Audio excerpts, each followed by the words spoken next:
Hello everyone, I would like to thank everyone for the support you've given for the inaugural season of the Junior MPBL. The support you gave to the league meant helping each young basketball player to have his moment to shine, and that is the aim of this league, to be an avenue for inspiring young bowlers to have his moment under the spotlight. Please continue supporting your home teams as we go along with the playoffs all the way to the championship. Maraming salamat po. We greet you on advance happy holidays and may God bless each and every one of you. Ito ang Junior MPBL, ang Liga ng Batang Pilipino. Maraming salamat po. Pagbabago pag-asa, ikaw ang mahalaga. Iba't iba, pero isang halaga. Nagkakaisa, nagmamahalan, nagtutulungan. Liga ng bayan na to. Hello everyone, I would like to thank everyone for the support you've given for the inaugural season of the Junior MPBL.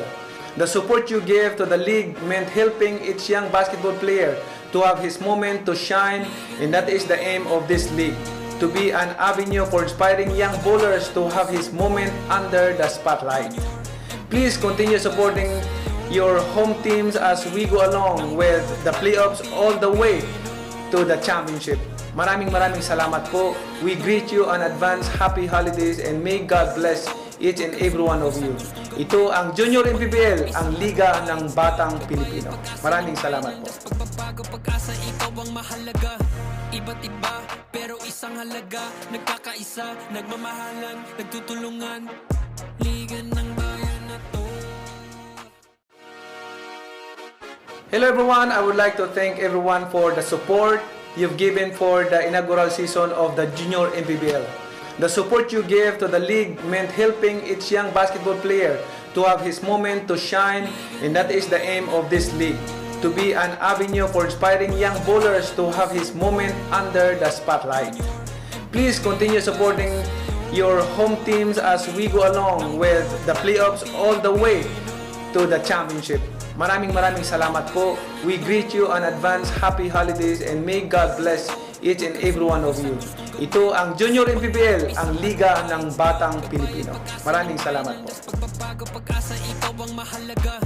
Iba't iba, pero isang halaga. Nagkakaisa, nagmamahalan, nagtutulungan. Liga ng bayan na to. Hello everyone, I would like to thank everyone for the support you've given for the inaugural season of the Junior MPBL. The support you gave to the league meant helping each young basketball player to have his moment to shine, and that is the aim of this league, to be an avenue for inspiring young bowlers to have his moment under the spotlight. Please continue supporting your home teams as we go along with the playoffs all the way to the championship. Maraming salamat po. We greet you on advance happy holidays and may God bless each and every one of you. Ito ang Junior MPBL, ang Liga ng Batang Pilipino. Maraming salamat po. Pagbabago pag-asa, ikaw ang mahalaga. Iba't iba, pero isang halaga. Nagkakaisa, nagmamahalan, nagtutulungan. Liga ng bayan na to.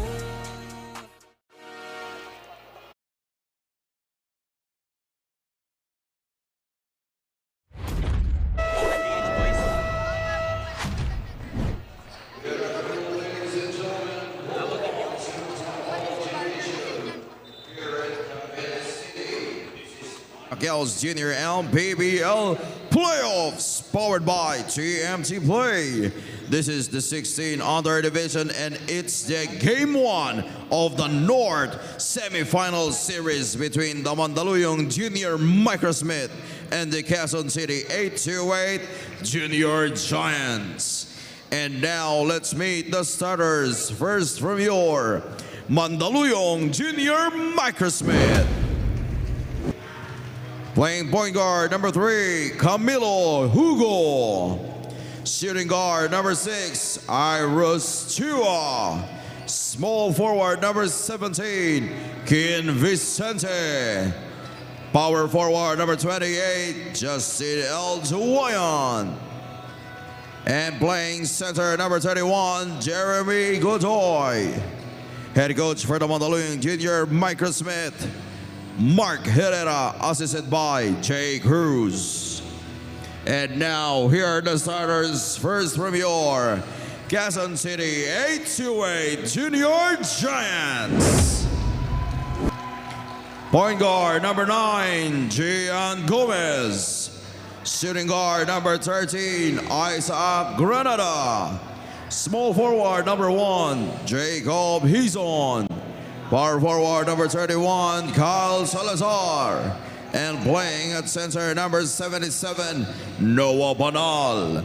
Head coach for the Quezon City 828 Junior Giants, Justin Tan. Referees of this ball game, Rafael Kaliwag, Paul Lobazon, Jason Yap, and Raymond Madera. This is Manny Pacquiao's Junior MPBL Playoffs, ang liga ng bawat batang Pilipino. About to tip off for game number 4 on this Sunday sa patuloy nating coverage of the Manny Pacquiao's Junior MPBL, brought to you by our friends from TMT Play. And the highly anticipated matchup dito, Jaime Mendera kasama si Cho Pangilinan, bringing you the action this afternoon between the Quezon City 828 Junior Giants and the Mandaluyong Junior Micro Smith. Second versus third seed ang ating labanan dito, and this is game 1 of their semi-final series, and best of 3 ang ating semis. Well, all throughout our Junior MPBL playoffs, and sabi pinag-usapan natin kanina, Cho, how these two teams are kind of evenly matched up and at the same time are very familiar with each other. Yeah, highly anticipated is the best way to describe it, because in all aspects, no, the stats, I'm going to be speaking about a lot of stats throughout the game, and even the names. No, we have at the point guard, Gian Gomez, Camilo Hugo, we have Brian Hachuela, and itong si Jeremy Godoy in the front court naman. So even the coaching staff, no, si Coach Mark Herrera, who is unfortunately not here though, pero ito si Coach, nandito, si Coach Mark Herrera, yes. And itong si Coach Justin Tan din, another great coach of the 828 Quezon Junior Giants. So it's really gonna be a tough match. Isa pang factor is second seed tsaka third seed. So itong Quezon City, umabot sa game 3 yung series nila against Manila. Ito namang Mandaluyong, they were able to sweep yung kalaban nila. Quezon City nga fresh off a win about 24 hours ago, was able to cover that game between them and the Manila Pirates, and it was total dominance from them and some momentum that they could carry over to this game against Mandaluyong. Though trailing by 3 early here, 3-0 in favor of the Junior Micro Smith. Just a quick run through of the starters for both squads. For Mandaluyong, Hugo, Chua, Vicente, Elduayan, and Godoy. For the Junior Giants naman, we have Jacob Hizon, Gian Gomez, Granada, Salazar, and Banal. If I'm not mistaken, Iris Chua, sobrang minsan lang maglaro yan for the Mandaluyong Junior Micro Smith. Actually, both teams, no, they have the tendency of not completing their rosters from time to time. Because of course, may kanya-kanyang commitments yan, may kanya-kanyang school teams, mother teams na pinaglalaroan. Pero kapag both teams na kompleto, all healthy, I assure you na magiging tough matchup yun for each other. Ito nga, one of the matchups I'm really kind of keeping an eye on is that Gomez versus Hugo point guard matchup. Both pesky guards, both flashy in their own right. Sabi nga ni Ken kahapon, no? Flamboyant is the adjective that he used for these players, and really looking forward to this matchup and how they would be able to kind of lead their teams as their respective point guards. Hugo will try from outside. Off the glass. Bank is open on Sunday para kay Camilo Hugo, extending the lead now to 4, 6-2. And if I'm not mistaken, both Gomez and Hugo are from the LaSalle Green Hills. So LaSalle matchup din pala to. Sabi nga natin, di ba? In terms of familiarity, talagang magkakilala na itong parehong koponan. As Noah Banal gets his first 2 of this ball game. Versatile big man for the Junior Giants. Pick provided by Godoy. Elduayan loses a basketball to Gomez. Has a 2-on-2 against Kin Vicente. Slight hesitation, fades away.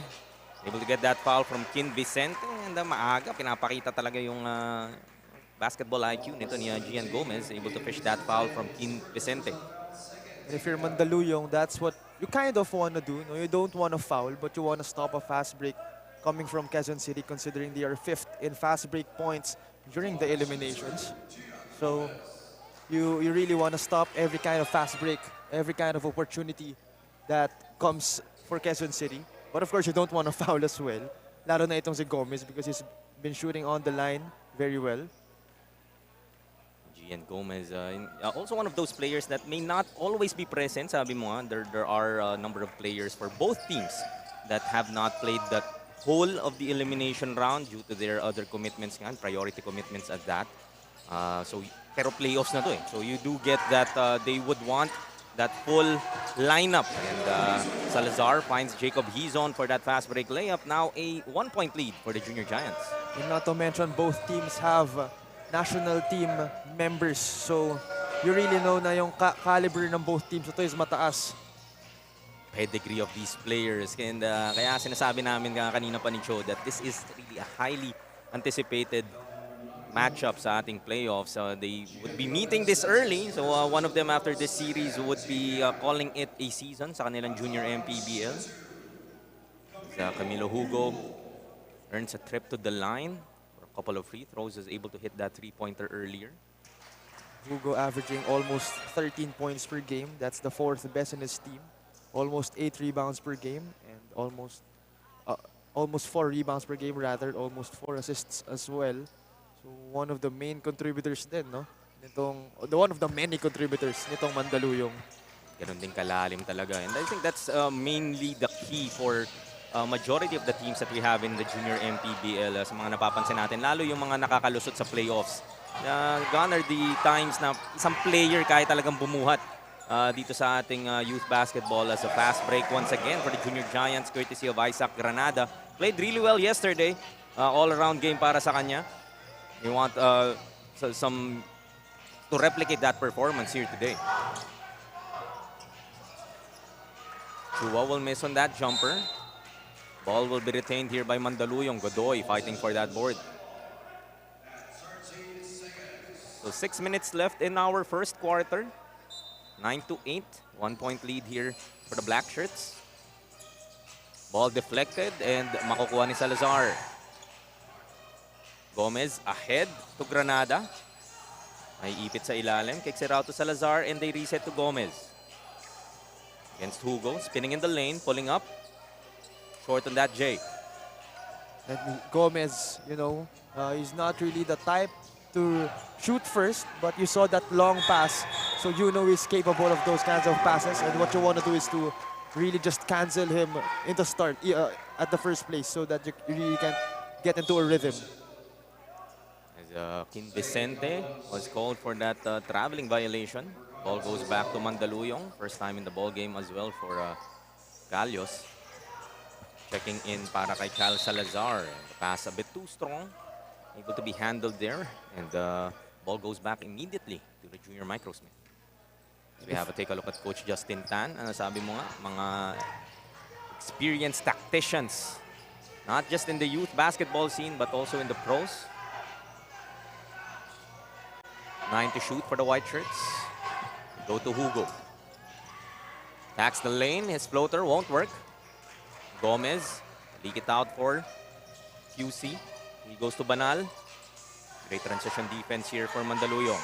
Granada wide open. And gets that three-pointer to go. And I like how Granada has been stepping up.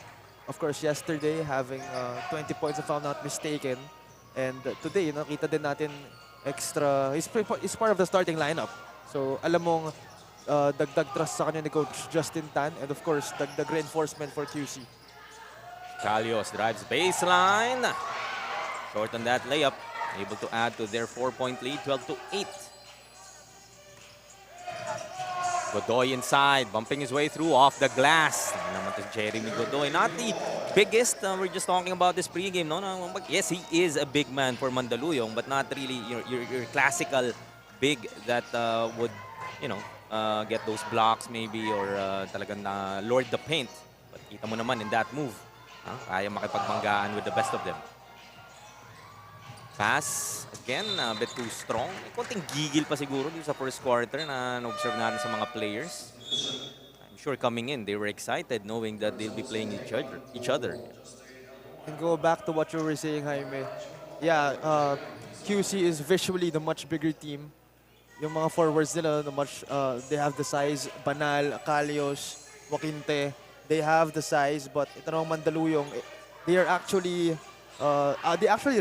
out-rebounded itong QC in their last eliminations matchup.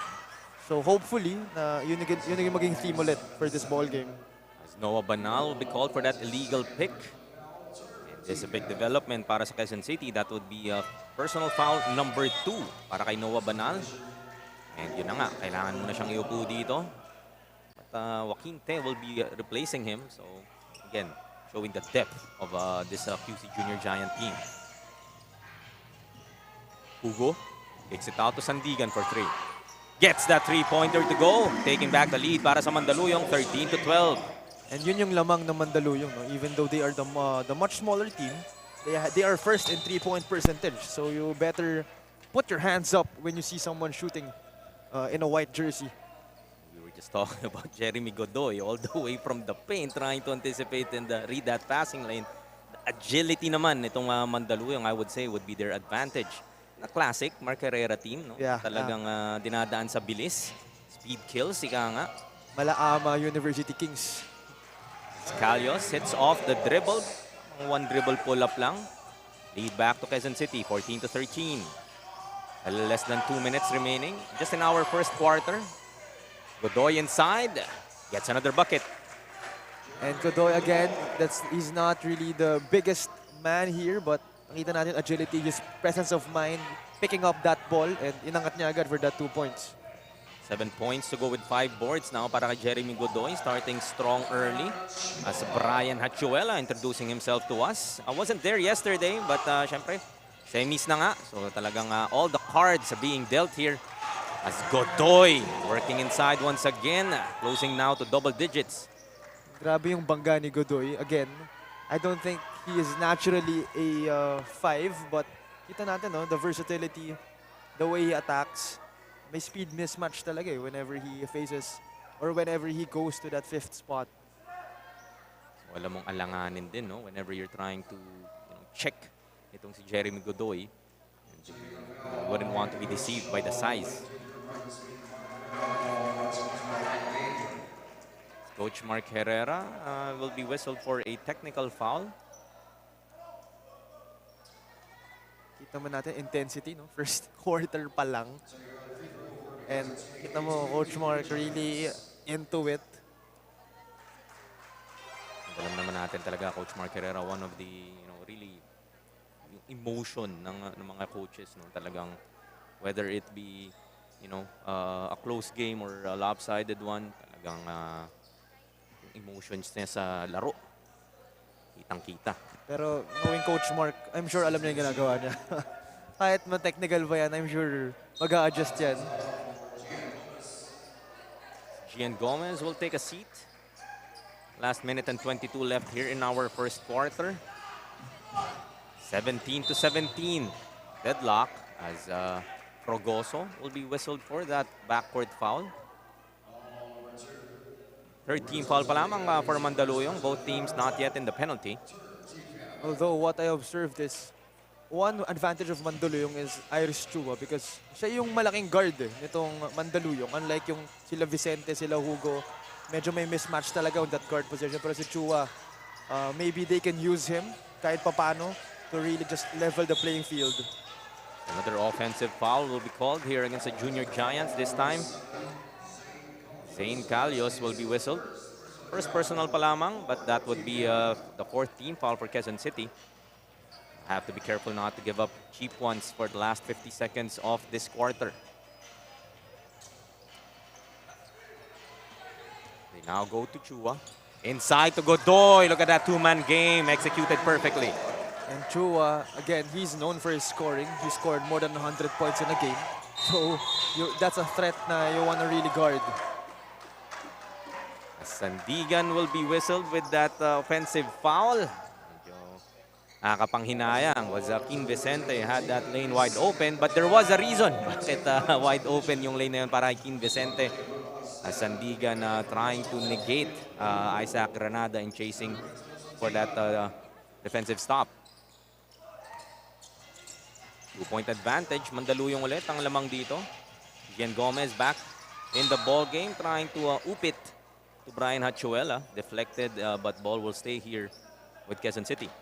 And I like how Mandaluyong has been preventing all the opportunities for Quezon City in the fast breaks. Timeout muna ang Quezon City dito, trying to draw something up with the last 22.5 of the first.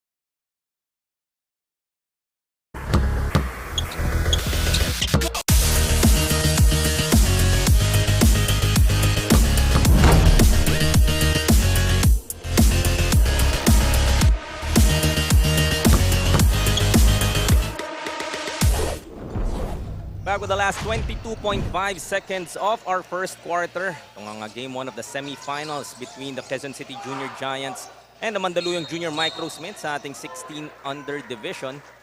As a foul will be whistled here against Quezon City. I believe this is Kyle Salazar. And that will mean free throws para dito sa Junior Microsmith. Unable to convert off that timeout. It's a nice play. Open the top of the arc. But yun nga, foul from the backcourt. Give freebies dito kay Paras. Of course, we saw earlier, no, the Tower of Power also in attendance. Buti nga ikaw, naapiran eh. Well, at least, ang hirap nun. Nakaupo ako, tapos nakatayo siya. Diba? Malayo. Able to hit on that free throw. 20-17. Still a 3-point advantage for Mandaluyong. Calios will try to hold for the last shot. Last 5 seconds. They go to Salazar for 3. That's too strong as the quarter will end.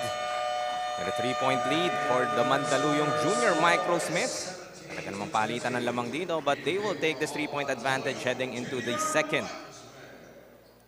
Junior Giants and Junior Microsmith. Nothing much separating both these teams as we look at how our TMT play move off the game. Natin anong napili nila. Jeremy Godoy with that escape for our TMT play move off the game. Second quarter po sa aming pagbabalik.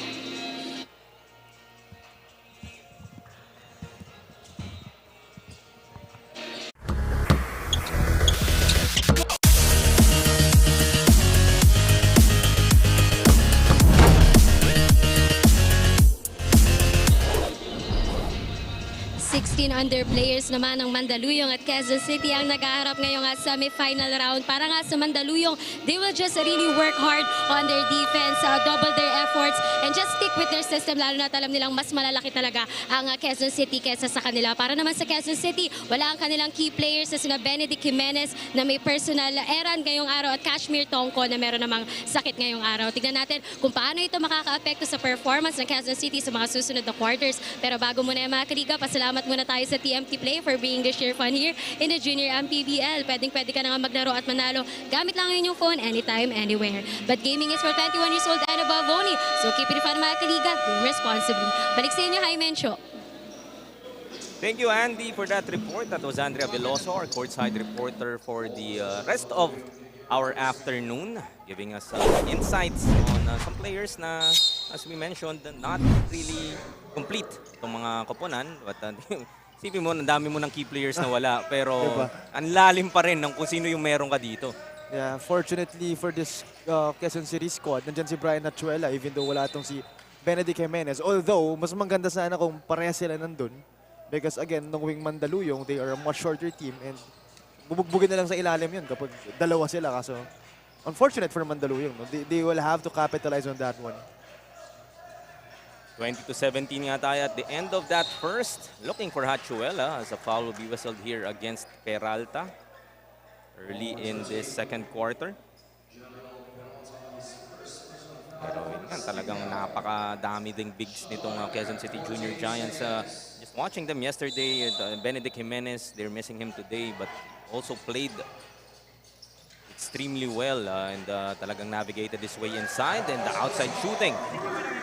Makukuha nito ni Kyle Salazar, tying this ball game once again at 20. And you shouldn't underestimate din itong shooting ng Quezon City. They are 5th in 3-point percentage and 1st in 2-point percentage in the 16 under division. So in terms of shooting, hindi rin sila talo. Hugo pulls up, gets that basket to go. Hugo, 7 points so far. Yan natin, no? Na ganitong point guard matchup that we have today. Something to look out for. Salazar will try once again. Gets another 3-pointer. Make that back-to-back for Kyle Salazar. One of the top scorers nitong Junior Giants. Taking the lead back for Quezon City. Pero ibabalik din naman agad ni Jeremy Godoy with that finish. Godoy now with 13. The only player in double figures so far. Granada straight away. Gets that bomb to go. 3 straight threes para sa Quezon City here in the second quarter. Nagpapainit na sa labas itong Junior Giants. Looks like Quezon City wants to use Mandaluyong's own weapon against them. Granada leading the break. To Salazar. Short J won't go. Nice tap there from Gomez. Masyadong malakas naman. That short stop from Granada. Gomez able to track that down. Looking to attack. The corner, Jacob Hizon for 3. That's short. Rebound battle. Makuha ni Godoy. He will run it for the junior Micro Smith. Passes it to Peralta. Hangs in the air. Gets the bang and the bucket. Power move brought to us by Pound for Pound Fitness, the official fitness partner of the Junior MPBL. Jeremy Godoy giving us that assist, showing us his versatility talaga itong si Godoy for Mandaluyong. That is the reason why Mandaluyong is first in points from turnovers, because they really do their best to capitalize on those kinds of opportunities that they get. Itong si Peralta, I believe he's playing the 4 position, but he plays like a guard. So again, that's Coach Mark Herrera for you. Talagang sistema nga ni Coach Mark, no? Able to finish though on that 3-point play was Peralta. Salazar goes inside to Achuela. Pass a bit too low. Turns it over to Mandaluyong. Tied at 26. Still 7 and 12 left here in our first half. Chua, his floater. A bit too short. Salazar gets it to Achuela. Loses the basketball momentarily. Ahead to Salazar. Have a 2-on-2. Jacob Hizon with that easy layup. And Hizon, again, one of the more notable players of this Quezon City squad. And the stats won't justify that. But if you've been watching the series, yung game 2 nila against Manila, no? 5 key players ang wala for Quezon City. And they see Jacob Hizon ang nag-step up in that game. Willing and able. Lahat ng players talaga dito ng Quezon City. I remember Coach Melo and I mentioning in the game yesterday na parang kahit sinong pinasok ng Quezon City, I think was able to score at least a basket or a point. Just like that, Brian Hachuela will go to the line for a couple. Look at the size of this kid, Brian Hachuela. And parang hindi ko nga, parang na-awkward akong sabihin kid eh. Actually. And that may be foreshadowing, no, yung magiging future problems nitong Mandaluyong, because again, they are the much smaller team. So maybe in the long run, in this ball game, they will have to foul those kinds of opportunities, because anong gagawin mo sa ganyang kalaki tulad ni Brian Achuela, diba? There'll be chances na you'll have no chance but to foul. That just might be one of the ways to stop it. As Brian Achuela missing on those 2 free throws. Still a 2-point lead though for the Junior Giants, 28-26. Hugo pulling up once again. Off to the left. Godoy with an offensive rebound and put back. Plus the foul from Granada. Jeremy Godoy keeping Mandaluyong in it. 15 points so far. May bonus free throw pang paparating. Power move once again brought to us by Pound for Pound Fitness, the official fitness partner of the Junior MPBL. Jeremy Godoy, second in scoring for his team. First in rebounding, averaging a double-double, 18 and 11. So, I missed that free throw though, but still, kita naman natin, out-rebounded the 2 bigs in Jacob Hizon and Brian Hachuela. Sa sipag lang talaga, no? Jeremy Godoy able to find that position. out-rebound even the larger players. Quezon will miss inside. Godoy with another board. He's closing into that average that you've mentioned, 18 and 11. So far, he has 15 and 7. Sa miss inside naman para sa Mandaluyong. QC ang tatakbo. Gomez to Quezon. Easy two. And that's what Quezon does best. He doesn't need the ball to be able to contribute. Taga-tanggap lang and taga-finish lang. And if you have a point guard naman like Gian Gomez, no, you just really have to kind of, make yourself available and trust that he can find you. Gomez once again directing traffic for Quezon City. Takes it out. Favorite recipient, he's on short on that three though. 30 to 28. Almost halfway through our second. Inside to Godoy. Layup once again. 17 now para kay Jeremy Godoy. And Jacob Quezon may be the much bigger guy, but itong si Godoy has the strength, the frame, the speed, the agility to be able to finish those kinds of opportunities. Jeremy Godoy really being that marquee guy para dito sa Junior Micro Smith. Hachuela works his way inside, gets that bucket. However, Brian Hachuela says otherwise. He used a bit of size right there. And si Hachuela rin has the frame. So, may laban rin to against Godoy. No, was able to cover itong si Brian Hachuela pre-pandemic pa. I think he was still in grade school in one of those games. And, well, malaki na siya sa akin noon. Medyo matagal-tagal na. Matagal-tagal na. But yun nga, kahit nung bata pa siya, mas malaki na siya sa akin. And just seeing him once again now, it's been a while since I was able to cover him nga. And he's grown, and grown is an understatement actually. Godoy adds 2 more to his tally. Double-double na, Jeremy Godoy in this first half with 19 and 10. Pass intended for Peralta, deflected by Granada. Ball will be staying with the Junior Micro Smith. First half double-double for Godoy, but don't forget his defense. He's averaging 3 steals per game. So even in the defensive side, he has active hands, has fast hands, has the agility, and really just a versatile player for this Manda squad. Sarap ng ganyang klaseng player, no? Yung willing to do it on both sides of the floor. Gomez will bounce it off. Mandaluyong player. IQ once again in full display. Meanwhile, let's go muna to Andy Veloso for a report. Andy?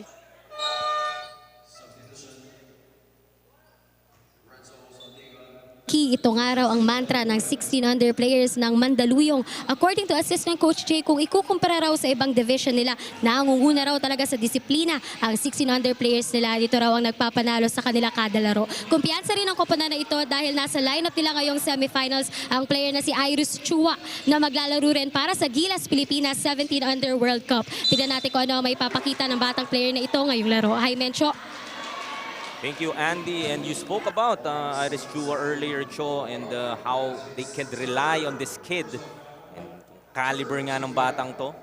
That can be an advantage here for Mandaluyong. One of those players nga that may not always be there, but whenever they're available, alam mo nga magagawa talaga ng impact. Yeah, and I believe he's, if I'm not mistaken, this is the first game he's played for Mandaluyong. And again, if you've scored almost 100 points per game, I think, in any league pa yan, I think, kakatakutan ka talaga. Playing for the Letran Squires, by the way. Kung, yun nga, alam ng mga tao yan. No? You don't necessarily have to be surprised na parang, ngayon lang ito naglaro. Hindi, kilala mo na. Actually, diba? And he's not even really dominating this ball game, but, you just know that he can.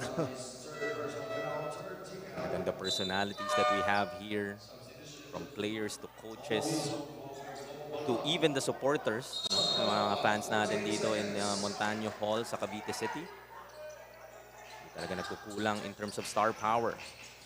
Salazar trying to create for himself. Goes to Paul Hizon for a 3. Specialty of the house for Paul Hizon.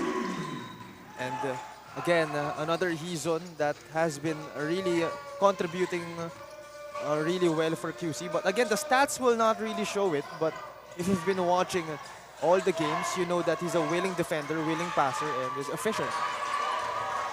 Nice defensive stop there coming from him as well. Ahead of the pack. Nice fake. Able to finish 5 straight points for Jacob Hizon. The patience right there from Hizon. Again, making the most out of his playing time. Not the guy that you want to play during the last 2 minutes of the fourth, but really definitely a guy that you want on your team. 10 to shoot for the white shirts. Hugo goes to Peralta. Layup a bit too deep. Just 3 seconds to shoot. Vicente making that move as Salazar will give up that foul. Will earn a trip to the line. And we saw in that sequence, to some extent, no, itong Mandaluyong medyo naiilang sila to hit those inside shots because they are really a smaller team. So yun yung isang kailangan din isolve nito ni Coach Mark Herrera. Another discrepancy that, of course, you can't really rely on outside jumpers, mid-range jumpers forever. Yun yung silbi nga nito ni Jeremy Godoy, but he's sitting on the bench right now. So siguro, kung wala lang siya sa court, doon lang sila mahihirapan. But whenever he's on the court, I don't think that will be a problem. And right on cue, Jeremy Godoy back into this ball game. Parang pinainom lang ng tubig sa bench. Balikan na agad dahil sabi mo nga, the lack of inside presence and that inside threat for Mandaluyong really making it difficult for them to work underneath. Still trailing by 3 are the junior Micro Smith, 37 to 34. Gomez pulling up for 3. Look at that move. Extending this lead now to 6, 40 to 34. Sandigan, subukan bumawi. I-reset to Hugo. Sandigan once again, trying to look for Godoy. Attacks the lane. Turnover, ball goes back here sa Quezon City. Quezon City on a roll right now. Again, that Gian Gomez 3 and getting a stop. Talking about Gomez, he's not a shoot-first player, but don't get me wrong, he can definitely shoot. So you don't want to leave him open. But at that time, Hugo didn't leave him open. He just made himself open. Three-pointer from Gomez will miss. Paul Hizon wide open. Can't get that to go. Godoy will run it for Mandaluyong. Has 2 black shirts with him. Attacking the lane, that won't go. Gets another opportunity. Ball will stay with. No, ball will go back. I think the officials able to correct themselves immediately. That is the right call. Ball did go off a junior giant. Mandaluyong will keep it with 12.9 seconds left in the second quarter, and Coach Mark Herrera will call for some time. Try and cut this 6-point deficit, 40 to 34.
That's 12.9 seconds in the first half.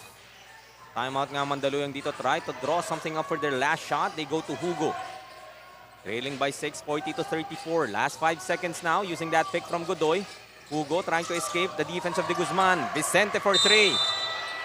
Will miss that 3-pointer but will be fouled by Calios. That will be three free throws para dito kay Kin Vicente to end our first half. Kin Vicente so far struggling from the offensive side of the floor. One of the top scorers dito din sa Mandaluyong Junior Micro Smith team, averaging close to 17 points. Alam mong, yes, Jeremy Godoy has had his usual numbers, but Kin Vicente must also be able to, wake up yung kanyang opensa to give Mandaluyong a chance. Yeah, to be exact, he is the third leading scorer of his team. So you do know that if he does not contribute to some extent, it will have an effect on the game. Able to hit 2 out of 3. 40-36 will be our halftime score. Still in favor of the Quezon City 828 Junior Giants. So we have a look at our TMT play move of the game. Look at that, Paul Hizon fake. Napalipad niya si Peralta. Patience paying off. 5 points in that second quarter alone for Paul Hizon. Allowing a 4-point lead for Quezon City. Babalik po tayo with the second half of action. Hello everyone, I would like to thank everyone for the support you've given for the inaugural season of the Junior MPBL. The support you gave to the league meant helping each young basketball player to have his moment to shine, and that is the aim of this league, to be an avenue for inspiring young bowlers to have his moment under the spotlight. Please continue supporting your home teams as we go along with the playoffs all the way to the championship. Maraming salamat po. We greet you on advance happy holidays and may God bless each and every one of you.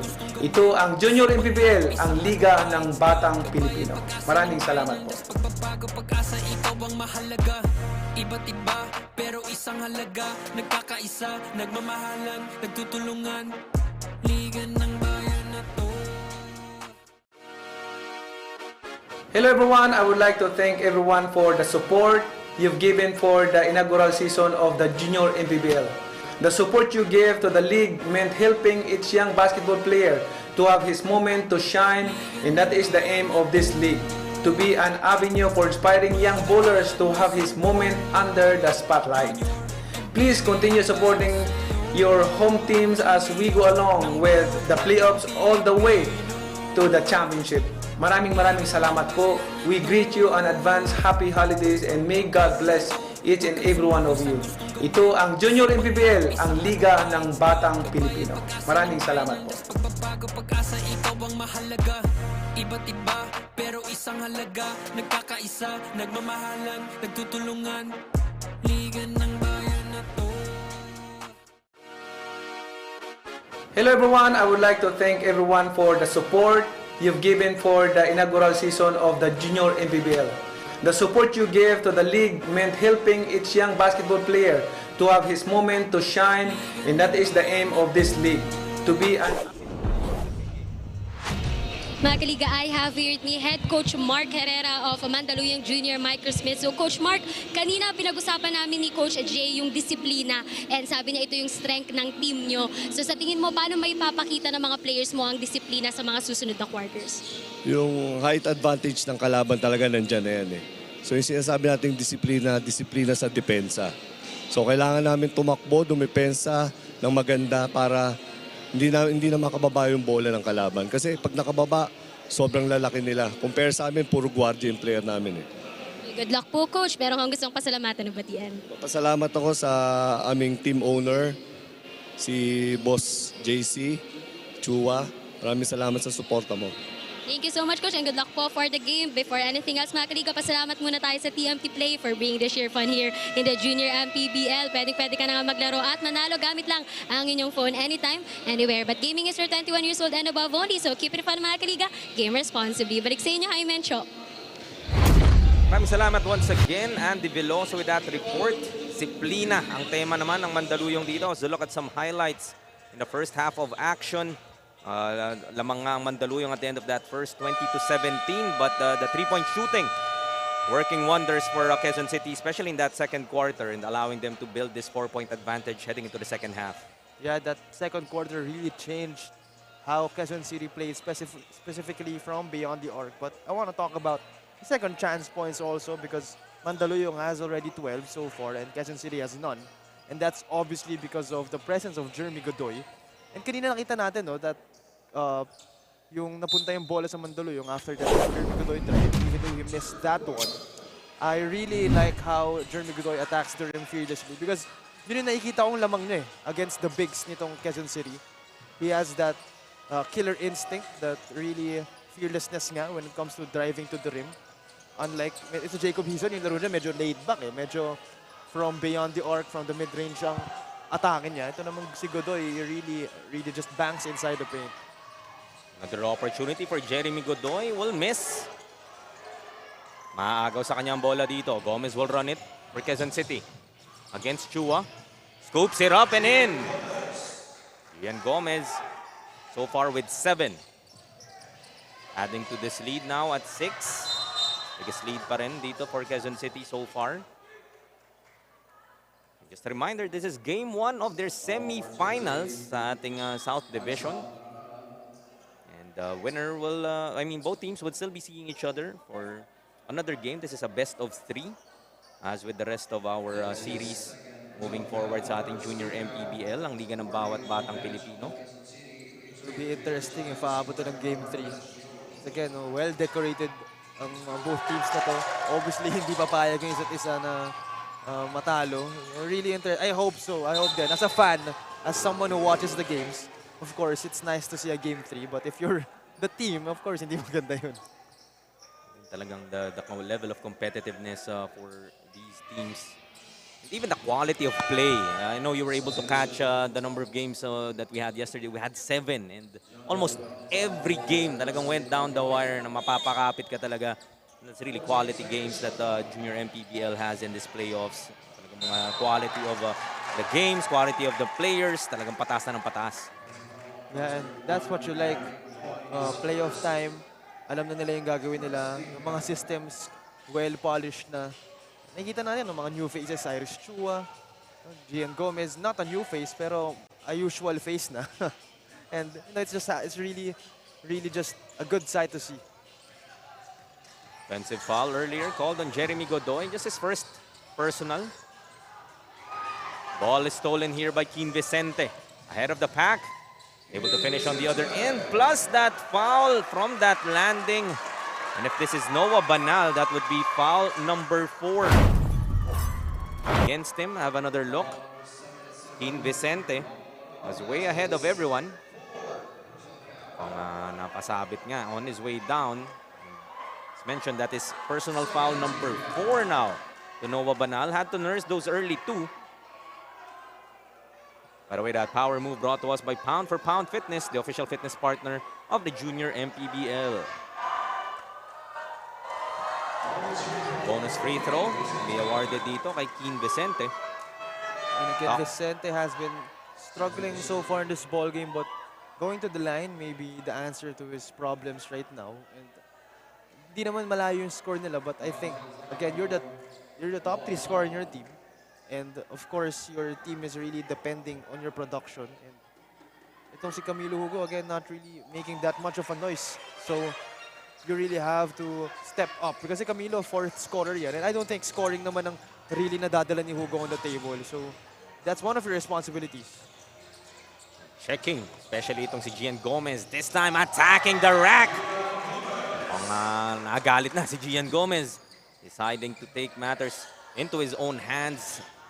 Getting that bucket, extending this lead once again to 5, 44 to 39. 3-pointer from Chua. That's off. Gomez with a board. And it's good to see that Iris Chua has the green light from Coach Mark to shoot those kinds of threes because he can definitely make those. But again, it's not working for you this ball game. Kyle Salazar gets another 3-pointer to the delight of this Junior Giant crowd. Third 3-pointer na yan para kay Kyle Salazar. So far, he has 9. Make that 7 3-pointers for QC. And the outside shooting, sabi mo, is quite the forte for Mandaluyong. But for this particular game, so far in this 3 quarters, ang 3-point shooting has been more of a Junior Giant weapon. Samantala, punta muna tayo kay Andrea Veloso muli for a report. Andrea? We will bring that winning attitude from yesterday's game in today's game. That's what assistant coach Daniel of Quezon City said before the start of this game. But so far, both teams are being competitive. And for this next half, QC Junior Giants are planning to be more consistent with their intensity and aggressiveness. Malaking kawalan nga raw talaga sa team ang absence sina Jimenez at Tonko. Kaya inaasahan ng coaches na mag-step up ang iba pa nilang players. Hi, Mencho. Thank you, Andy. As Godoy attacking the hoop, but an offensive foul will be called against him. Warding off, says our officials. That's a second offensive foul that will be whistled against Godoy. A bit unfortunate because he was able to convert on that layup. would have brought this lead down to 6. Instead, it will stay at 8. Yan yung sinasabi natin, no, na Godoy really has that fearlessness. But, you know, minsan over-aggressive din eh. He overextends his arm. Specifically in that play, he does. And minsan, it's okay because hindi naman nakikita ng officials. But, of course, that time, he was at the baseline. So, kitang-kita ng referees that time. So, just maybe an unfortunate event for him. 47-39 nga tayo. Still 5 and 20 remaining in our third. Gomez will lose that basketball. Stolen by Vicente. They go to Chua. Ahead to Peralta. Drops it off to the middle. Able to finish is Elduayan. Si Elduayan, Cho, no? Also one of the able scorers for Mandaluyong. And kung sinasabi nga natin tahimik yung iba, ito talagang pinakatahimik so far. Yeah, and able is an understatement. He's the leading scorer of his team. So he's the most able, apparently, for his squad. Imagine if all cylinders will be clicking here for the Mandaluyong side, and yeah, this might be a closer ball game. It's just a 6-point lead, of course. But in terms of the scoring dito sa Junior Giant squad, it's a bit more balanced. While for Mandaluyong naman, where would they be if not for Jeremy Godoy's production? Yeah, and speaking of balance, Mandaluyong was able to outscore Quezon City in the first. In the second naman, Quezon City won in the scoring department. So back and forth so far, and let's see kung sino magwawagi this third quarter. As advertised, this second versus third seed matchup, living up to the expectations. Salazar once again, inside to Hachuela. Look at the swarming defense of Mandaluyong. No? Pag nakakuha sa loob, and that's really the discipline that Coach Mark was saying earlier. You can't really, you know, bang bodies with the bigs of Quezon City dahil obviously mas malalaki sila. Given na nga daw, sabi ni Coach Mark. Pero kita mo no, nakuha ni Brian Hachuela. Talagang pag binaba mo yung bola, sigurado mawawala sa'yo. And that's the beauty din, no, of Coach Mark's system because, of course, your players are aware that they are smaller. So that means they will put more effort in those hustle plays, those 50-50 plays. And that's the silver lining of having a small lineup. It's not like pagising nila, parang ang liit pala ng lineup natin eh. They know how to play small, right? They know where they have disadvantages and where they also know where, you know, they could take those opportunities from much bigger teams. Alam mo, ito talaga yung ano mo eh, yung lineup mo eh. As Frogoso attacks the hoop. Ano naman yung bilis? Mga gwardiya dito ng Mandaluyong, Frogoso showing us his speed in that instance, cutting this lead down to 4, 47-43. Frogoso, another guy to watch, scoring 10 points per game. Vicente snatches that rebound. Another opportunity dito para sa Junior Microsmith. Chua now. His attack, a bit off-balanced. Will miss on that instance. Granada will lose the basketball to Frogoso. Has a 3-on-1. Goes to Chua. Blocked by Calios. Frogoso won't waste that opportunity. And Frogoso, again, averaging 10, 3, and 2 steals per game. So another guy you don't want to leave alone. Este takes it on the other side. 49-45. 4-point advantage pa rin para sa Junior Giants. The pace has been frenetic here, Cho. Yeah, and yun again, the size advantage talaga ng QC. It's inevitable to really disregard that. Elduayan sa loob. Gets that too. Ito na. Baka dito na magising itong opensa ni Justin Elduayan. And both teams actually just exchanging baskets so far. Still a 4-point lead. Salazar for another 3. That's off. Chua saves it to Elduayan. Ball is tapped and will remain with the Quezon City Junior Giants. And I like how Vicente defended that Salazar 3-pointer. Again, Salazar has 3 already on his name. With Vicente, you don't want to sag off in that sequence. So I like how he just put his arms up and not jump forward. Talagang marked man na itong si Kyle Salazar for Quezon City. His outside shooting has been hot. Calios, short on that layup. Kita mo, nang hinayang din talaga siya because he know that was a gimme. Elduayan, go to Frogoso. Still a minute and 26 remaining sa ating third quarter. Trying to escape the defense of Gomez. Lost the ball momentarily, able to recover. and flexes his muscles for that finish. A power move brought to us by Pound for Pound Fitness, the official fitness partner of the Junior MPBL.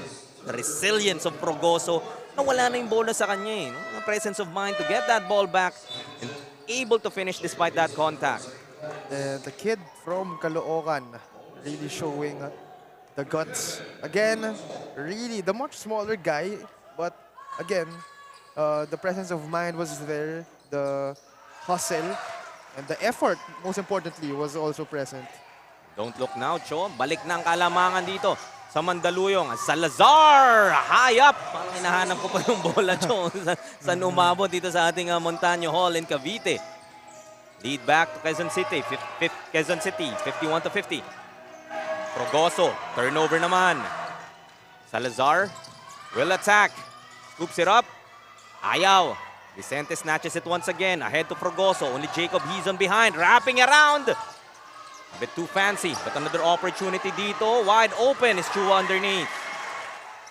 Finally, Chua able to register on 2 points. And again, he's been struggling all game, but that's what you want to see. You see things going on for him. And again, you want him to get his confidence. 52-51. 1 point advantage para sa Mandaluyong. El Duayan. Pull-up jumper from Vicente. Ito na, yung the key players that you were talking about, the scorers, itong Mandaluyong, using this strong third quarter to not just come back, but able to now take the lead 54-51. That's what they do best. Ooh, Kin Vicente. Unlimited alawit rebounds. Ang baon niya sa larong to. Not able to recognize, I guess, the time was about to run out.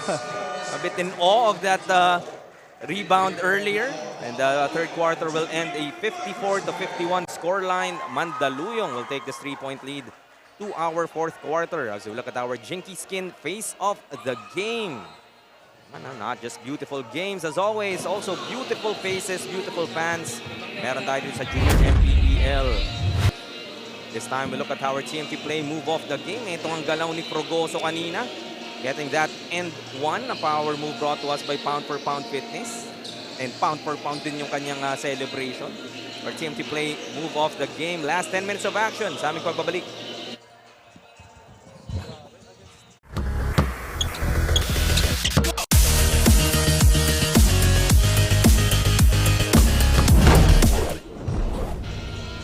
Mga kaliga, I have with me Assistant Coach Daniel Silverio of QC Junior Giant. So, Coach, sobrang intense nito nga laban. Ano ba ang gusto mong makita sa koponan mo this last quarter? Ayun, medyo nawala yung depensa namin eh. So, kailangan namin mabalik yung magandang depensa namin no first half. Yun yung nagpalamang sa amin ng malaki kanina. Kaso nag-collapse kami, nakahabol yung Mandaluyong. So, siyempre, pagbalik ng fourth quarter, focus lang ulit kami sa defense. Okay, good luck po, Coach. Meron kang gustong pasalamatan na batian? Pinapasalamatan ko yung mga sponsors ng 828, Fastlink Computers, Deep Connects, Eco Oil, Gatorade, 3-in-1 Pacquiao Coffee, tsaka si Vice Mayor Gian Soto. Thank you so much, Coach, and good luck po for the game. But before anything else, mga kaliga, pasalamat muna tayo sa TMT Play for bringing this year fun here in the Junior MPBL. But gaming is for 21 years old and above only, so keep it fun, mga kaliga. Game responsibly. Balik sa inyo, Jaime and Cho. Thank you, Andy. And defense, ang battle cry dito ng Quezon City in this fourth quarter. Three-pointer from that corner coming from Peralta will open up our fourth. 57-51, a 6-point lead now. Make that a 3-point lead as Jacob Hizon able to hit that 3-pointer. Bawi din naman kagad. That's what I was talking about, no, about Jacob Hizon. Again, he has the size, but his game is really centered around shooting the basketball. So, yun yung lamang ni Godoy sa kanya, but ang lamang naman niya is his prowess, shooting prowess. Yung stroke din talaga, no? Sachuela will try. That's too strong. Another rebound. I thought that was Vicente na hindi kinalawit na naman, but that was Peralta. From way downtown, Chua will miss on that basket. Hindi pa rin makakuha ng rhythm itong si Iris Chua in this ball game. Is first in the Junior MPBL. And I'm sure the more he gets more familiar dito sa type of atmosphere, the type of play that we have here in the Junior MPBL, the more that he will be able to adjust and get his game going. He's on once again from outside. Short this time. Rebound battle. Ball will stay with QC. And going back to your just Iros Chua point, that says a lot of things considering a guy that scored 100 points in a game and is playing on our national team is struggling. So you know that the competition here is really different. Kyle Salazar, another three-pointer para sa kanya. Apat na po para kay Kyle Salazar. Join with Hizon with that three-pointer here in the fourth. Tying this ball game once again at 57. Three-pointer. That's off.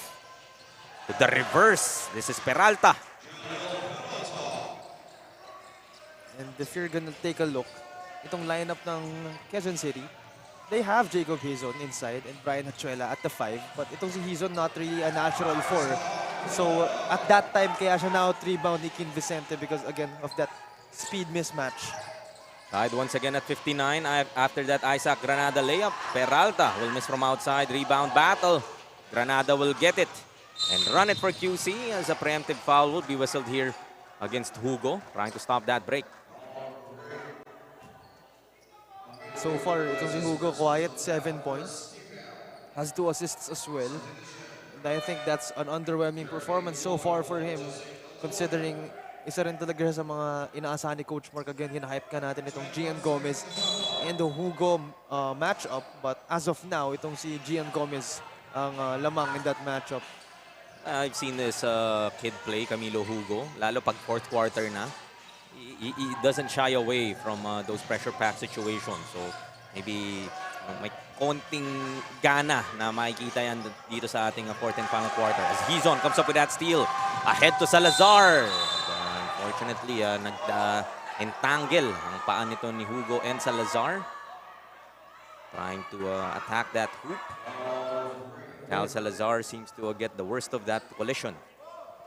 And I think may effect yung hindi naman struggle, no? Pero yung underwhelming performance ni Camilo sa presence ni Iros Chua. Because of course, Iros Chua, alam naman natin, Coach Mark trusts him. So mas marami siyang touches siguro at the moment compared to Hugo.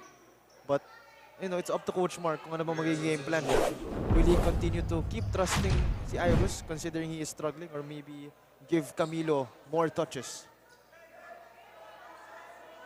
So take another look at what happened in that play. After Jacob Hizon able to get that steal, Cal Salazar fell on the floor and maybe still feeling the ill effects of ang kanyang pagbagsak sa ating baseline. Missing on that first free throw. Able to break this deadlock just yet. Gets the second. Lead back to Quezon City, 60-59. 7:34 still left in our fourth quarter. As Iros Chua nga, iupo muna dito ni Coach Mark. Sabi mo nga, that just might change the dynamic a little bit here for Mandaluyong as Godoy attacking the lane.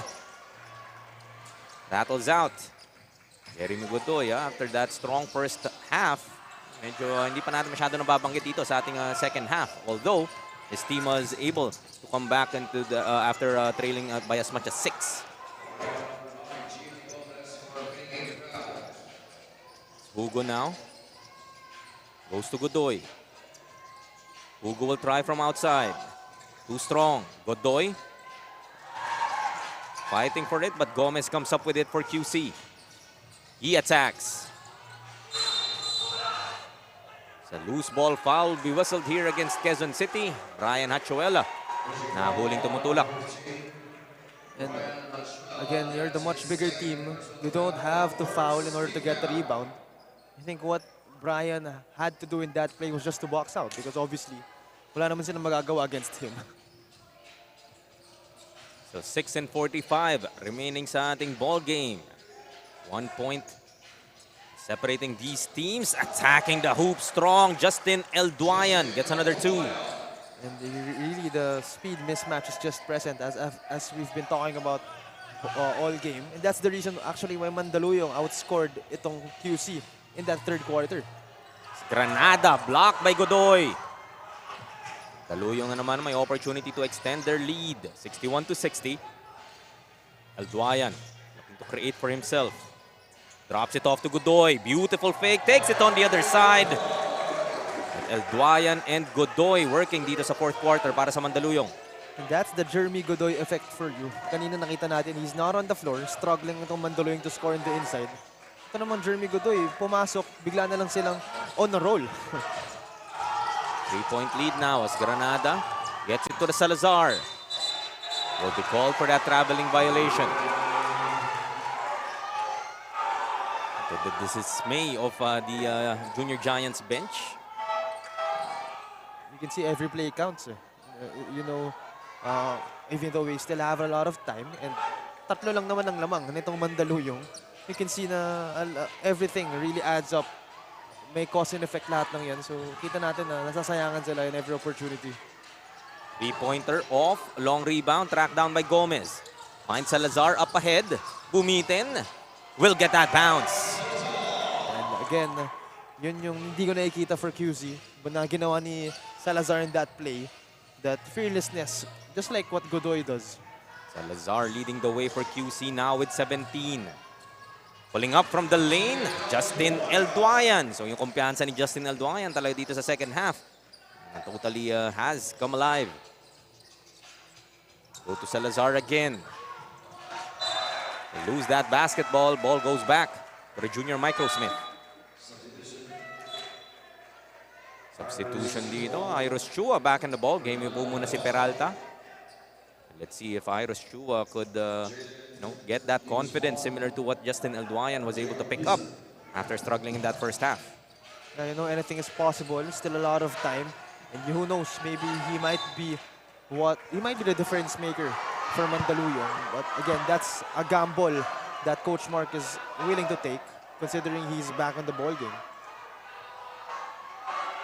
Coach Justin Tan arguing that the ball wasn't deflected. They should have the ball back. But the ball will stay with Mandaluyong. Still leading by 3, 65-62. They go to Godoy against Gomez. Another offensive foul will be whistled here against Jeremy Godoy. All three of his fouls have actually come from the offensive foul kind. And nauutakan talaga siya nito ni Gian Gomez. I believe that's the second charge that Gian Gomez has been able to draw dito kay Jeremy Godoy. That may be the result of familiarity considering they are teammates in the national team. So alam na yung mga diskarte na ni Godoy. Alam na niya rin yung gagawin against it. Gian Gomez talagang, syempre binenta na rin niya sa ating officials to be able to blow that whistle. Ball goes back dito sa Junior Giants. Still trailing by 3, 65-62. 4.5 left here in the final quarter.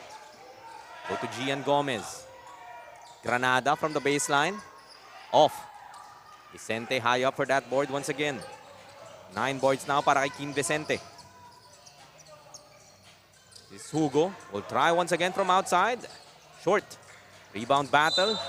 Ball will stay with Mandaluyong. And I like how you casually said, King Vicente now has 9 rebounds. And I was like, what? 9 rebounds? Against Brian Achuela and against the other bigs. Kita natin Noah Banal ngayon na lang ulit pumasok. No? Naging malaking factor din yun. Nursing 4 fouls. Able to get those 2 early nga in the first quarter. Tapos every time na binabalik siya, natatawagan agad kasi siya ng personal. Second opportunity won't work. Tapikan dito. Salazar gets it for QC. And foul will be whistled here against Mandaluyong. That would be team foul number 4 para sa kanila. Salazar mukhang natamaan.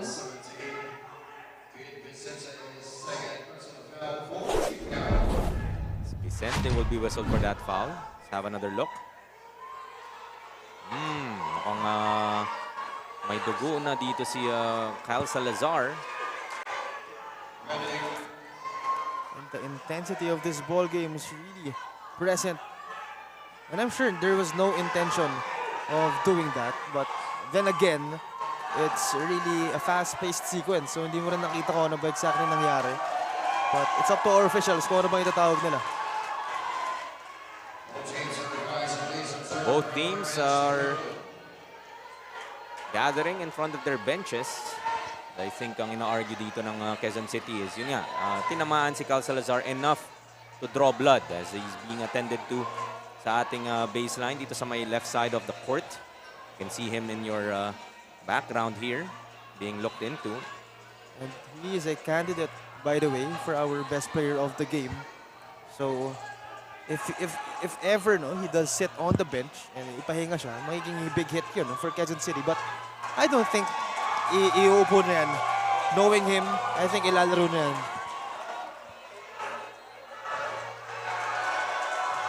Score is 65-62. 3-point lead para sa Junior Micro Smith. Talaga namang yung intensity ng larong to, Cho. And it's still a bit unclear nga actually kung what exactly happened ba. But then ito, medyo may isa pa tayong replay, no? To clarify things. Salazar. Natin na kung yun. I think that left arm, I think. Inadvertent, I would say. No? Nga, dahil rebound battle. Have another look. So yun, natapik nila pareho yung bola. Still okay here. And Vicente fighting for that. Yun, nabagsakan after that rebound play itong si Cal Salazar. And definitely would be feeling the effects of that hit. Yeah, and I thought at first it was Zane Calio's right arm, no, na medyo tumama. But at that second look, it was really itong si Vicente who hit that unintentionally naman. We'll take a short break. We'll be back with the last 3:55 of this game. Or, yeah, we'll stay on the air. Action resumes as Banal inbounds it to Granada. 65-62 nga. Was able to clear that air. Hopefully we see Cal Salazar back in this ball game. Sabi mo nga, one of the candidates for the best player of the game. Playing extremely well for the Junior Giants so far. Granada attacks the lane. Missing on that shot. Calios trying to fight for that rebound against Godoy. Jump ball is whistled. Again, talagang yung intensity ng larong Tocho.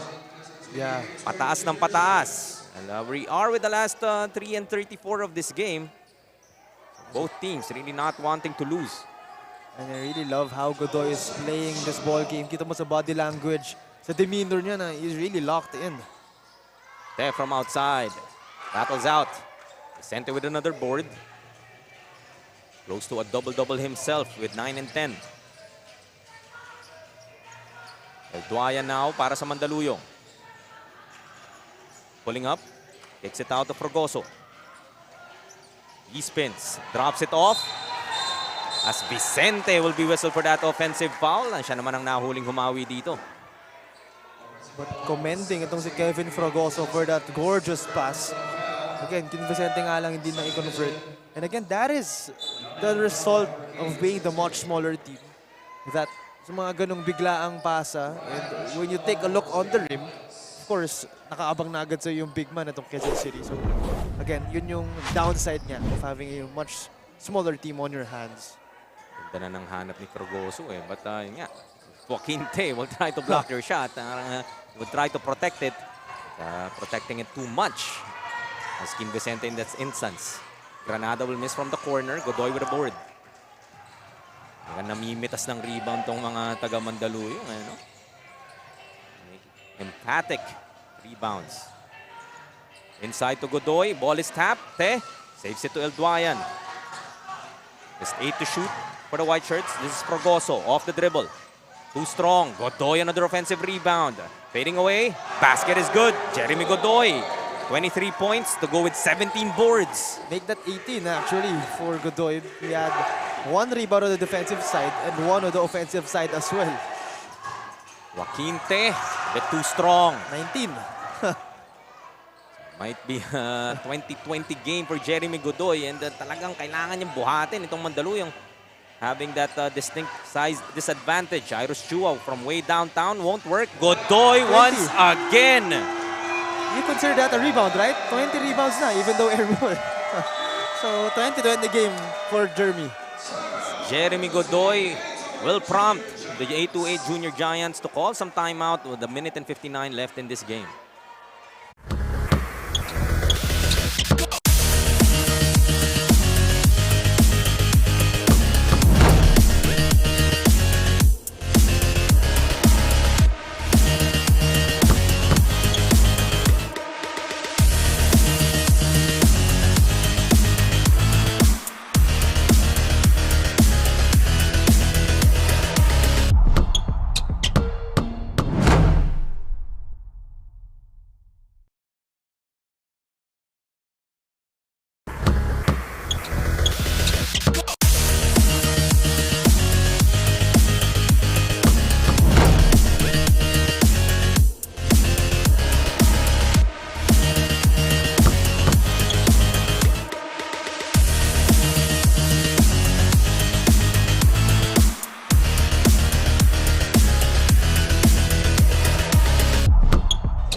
Resumer action dito sa Montano Hall pa rin sa Cavite City. Jaime Mendihar joined by Cho Pangilinan and Andy Veloso along our sidelines, bringing you this game 1 of the semifinals between the Quezon City Junior Giants and the Mandaluyong Junior Micro Smith.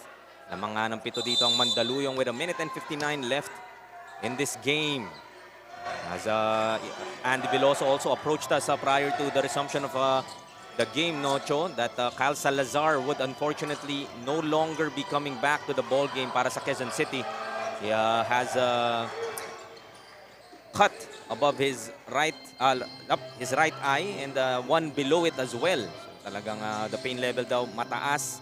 Thus, is no longer expected to be back into this ball game, and a big loss for the Junior Giants, particularly in this ball game dahil siya nga yung mainit and has been the top scorer in this game so far. Chua will miss from outside. Couple of long-range misses here from Iros Chua. Talagang hindi niya pamahanap yung kanyang rhythm. Or maybe alam niyang naghahanap ng rebound si Jeremy Godoy. So, sinasadya na yun. No? True friend nga, sabi nila. Not that he needs more. He already has 20 to his name. Talking about Jeremy Godoy, 25 and 20 to be exact ang kanyang statistics. Sachuela looking for a friend. Finds Granada for 3. Rattles out once again. Rebound by Jacob Hizon.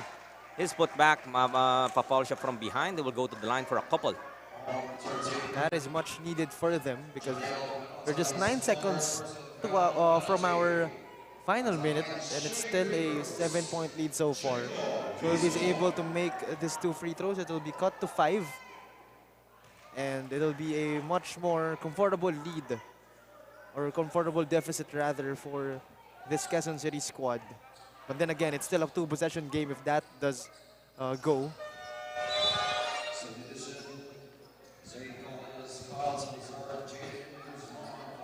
And look at the heart of this kid, Kyle Salazar. I was just reporting earlier na the pain level is at high.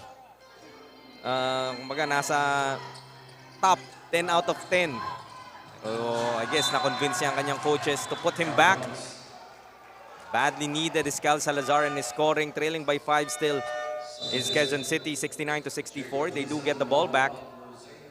And Quezon City does indeed need him because so far he has 17 points, the leading scorer of Quezon City in this ball game. So medyo masakit nga if di na siya maglalaro considering there's still a minute remaining. Granada will be fouled by Godoy. Talino din ni Isaac Granada, no? He knows that Mandaluyong is in the penalty, and his aggression rewarded with 2 free throws, clock stop, and an opportunity for Quezon City to inch closer. However, he will have to make 2 of these free throws to cut the lead to just 3, and more importantly, to make it a 1-possession game. Because in the final minutes, ilang possessions na lang naman yan. I think 3 possessions na lang yan in total. So that's what you want to do. You want to get a comfortable deficit. And if 3 points na lang ang lamang, hindi naman rin problema yun for your squad considering you're shooting well from beyond the arc. Granada does exactly that, but Mandaluyong turns it over immediately. A bit of a miscommunication there between Godoy, Frogoso, and Hugo. Godoy was passing it to Frogoso. Frogoso expecting the ball to go to Hugo. Another opportunity provided dito sa Junior Giants to cut this lead down or possibly tie it with a 3. To the corner, Noah Banal. That's short. Ball goes back to Mandaluyong. Dodged the bullet there was the junior Microsmith. Wide open was Noah Banal after that inbound. Coach Mark Herrera, tatawag muna nga ng timeout dito.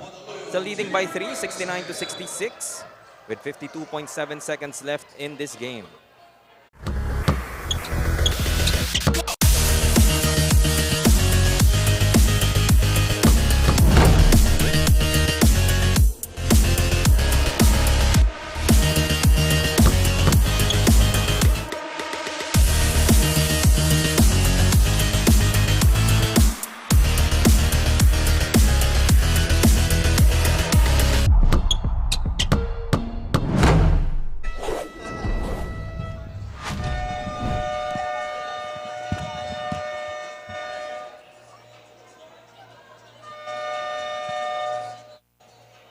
Back with the last 52.7 seconds of this game.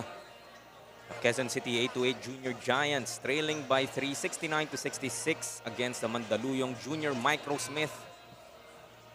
As advertised nga, Cho, no? Talagang dikitan itong laban, dikdikan. Both teams really not allowing one to get an advantage. Dahil alam naman natin, whoever wins game number 1, probability-wise, goes on to win the series. Iba pa rin yung nakakauna ka in this types of best of 3. Mandaluyong will look to hold on, protecting this 3-point advantage. Go to Frogoso. Hugo now.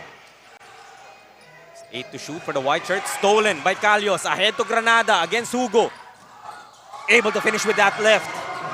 Still a 1-point lead para sa Mandaluyong. 41 seconds remaining. Iris Chua. Stolen once again. Cal Salazar. Only Hugo to beat again. And now back-to-back layups para sa Quezon City. They take the lead. 70-69. Frogoso almost loses the basketball. Gets it to Godoy. Stepping on the sideline. Ball will go back to the Junior Giants. What an unfortunate turn of events for Mandaluyong. And again, that is one of the disadvantages again of having a much smaller team. Kita natin yung galamay ni Zane Calios intercepting the basketball. And that's what you really don't want to do. Ito rin, no? Kita natin, Jeremy Godoy was late on that response, so he stepped out of bounds. But in that previous play, Salazar naman yung nakatapik. So again, the long arms of these Quezon City guys, you really don't want to allow them to get a hold of any daylight, no? Unfortunately, yun yung nangyari nga. 3 straight turnovers nga for Mandaluyong and back-to-back layups for the Junior Microsmith. For the Junior Giants, rather. Now they take this 1-point lead. Banal pulling back for 3. That's short. Rebound battle. Calios gets it. Another opportunity for Quezon City. If you're Mandaluyong, I bet you have to foul. They do exactly that. They are in the penalty. And it is Calios that will have a chance to give them a bit more cushion. But we'll still have 10.5 seconds. Would still be a one-possession ball game regardless of the free throw conversions here from Calios. And at the pre-game actually, or during the first quarter, we were talking about the speed versus the size. And right now, it's the size mismatch really haunting Mandaluyong. Kita natin Zane Calios with that really long arms, has the height to be able to out-rebound itong si Jeremy Godoy in that previous play, resulting to these free throws. So that is big. And he makes the first one, not to mention. So again, really the size mismatch really haunting itong Mandaluyong. Calios will miss on the second. Frogoso tracks it down. His pass deflected, will go outside. They would keep it with 7.2 seconds remaining. And Coach Mark Herrera will call for his last time out.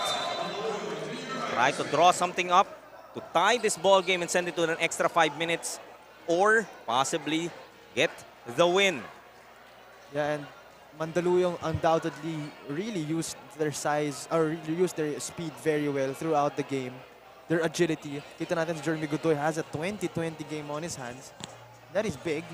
But, you know, Quezon City, you can't teach height. You know, it's there. when you're struggling, all you can really depend on is your defense, and being tall is really an addition to the luxury of playing good defense. So yun yung naging advantage itong Quezon City going to this final seconds. Kita natin that deflection from actually Zane Calios, ganda ng mga hustle plays niya, that deflection, yung past 3 plays, and that offensive rebound to get those 2 free throws na isa lang yung naipasok niya, but still that is big.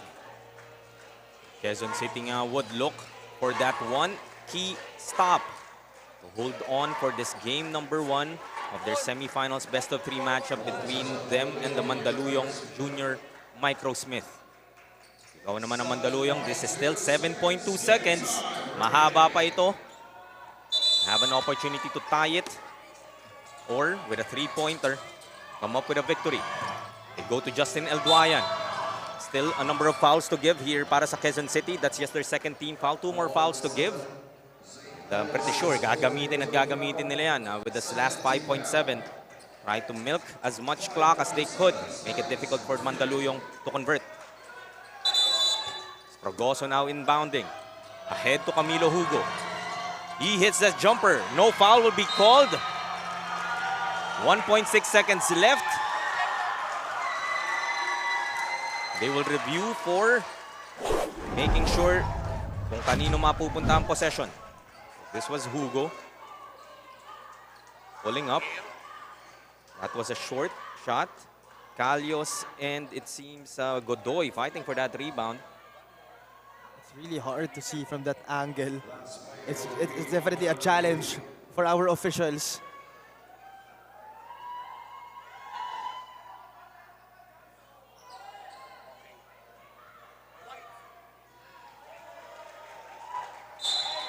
But our officials decided it's white, and actually kita rin natin a little bit na it really touched it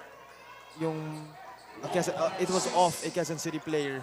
So 1.6 seconds left in this game. Mandaluyong trailing by 2, 71-69. Baseline inbound, Progoso. Stolen by Salazar! He read that play perfectly. They were looking for Godoy inside. And Kyle Salazar, we talked a lot about his offense, Cho. But that big defensive stop, that steal, secures this victory for the Quezon City Junior Giants. And they will take a 1-0 lead in this best of 3 semifinals. What a game that was, Cho.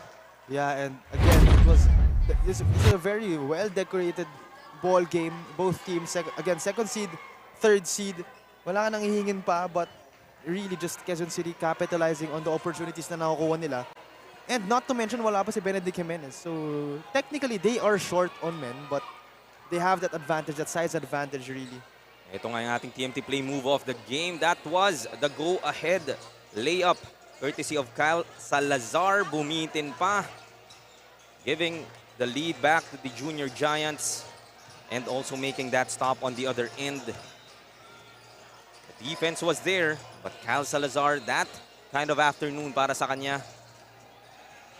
Injured pa nga itong batang to, no? May cuts pa above his right eye and below his right eye as well. Pain level at the highest, but able to recover and give his team the victory. And kasama niya nga si Andy Veloso for our TMT Play Best Player of the Game. Mga kaliga, our TMT Play Best Player of the Game, John Kyle Salazar from the 16 under Quezon City Junior Giants, finishing with 19 points, 6 rebounds, and 6 assists. So congratulations for that performance. Sabi mo sa akin kanina, 10 out of 10 yung pain level na nararamdaman mo nung na-injure ka. Pero pumasok ka pa rin at the last seconds of the quarter. Ano ba yung tumakbo sa isip mo? Chef, nag-ano po ako kay coach na nagsabi po ako sa kanya na syempre di ako nakaka-attend ng training. Sabi ko babawi po ako sa kanya ngayon dito. Tapos yun po. Congratulations, John Kyle. Meron ko ba gustong pasalamatan o batian? Siyempre, una-una po kay Lord. Maraming salamat po sa kanya. Binigay niya po sa amin itong panalo. Tsaka sa mga kamag-anak ko na nanonood sa akin, lalo na lola ko na mahal ko. Si mama ni papa ko, magulang ko, mama ko, tsaka mga kapatid ko, tsaka mga tropa ko dyan na lagi sumusuporta sa akin. Congratulations again to our TMT Play Best Player of the Game, John Kyle Salazar, and to the 16 under Quezon City Junior Giants. Balik sa inyo, Jaime and Cho. Salamat muli, Andy, and congratulations once again to the Quezon City Junior Giants and Jan Cal Salazar. Our TMT Play best player of the game, and talagang back and forth ball game dito, Cho. Wala ka nang hahanapin pa, sabi mo. Final thoughts on this game 1 of the semifinals matchup between these two teams? Yeah, well, ironically, final thoughts is this is not final. Still one game ahead of us, or maybe 2 games, di natin alam. But one thing's for sure, Mandaluyong will adjust. And alam natin, Coach Mark Herrera, di papayag yan na ganyan-ganyan lang basta-basta. Coach Justin Tan naman, I'm sure marami pang challenges na kakaharapin yun, but still, I'm just excited for the next game. And next game, speaking of that, Bawan and Batangas will be battling it out sa kanilang serye din. Batangas, Battle of Batangas. So magpapaalam lang kami saglit ni Cho. Magbabalik po ang inyong Junior MPBL, ang liga ng bawat batang Pilipino.